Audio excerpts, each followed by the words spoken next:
మహాయుద్ధం ముగసింది. మూడు లోకాలలో శాంతి నెలకొంది. దేవతలందరూ కృతజ్ఞతతో పరమశివునికి నమస్కరించారు. పరమశివుడు కుమారస్వామిని ఆశీర్వదించి అతని ధైర్యం మరియు భక్తి యుగయుగాలపాటు అందరికీ ఆదర్శమవుతుందని ప్రకటించాడు. సమస్త సృష్టిలో ధర్మం మరియు శాంతి పునరుద్ధరించబడడంతో పార్వతీదేవి ఆనందంతో చిరునవ్వు చిందించింది.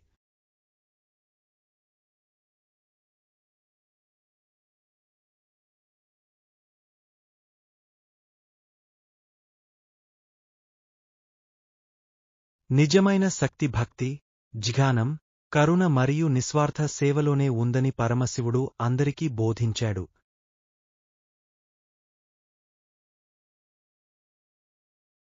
ఇక్కడితో శివ పురాణ క్రానికల్స్ ముగుస్తుంది.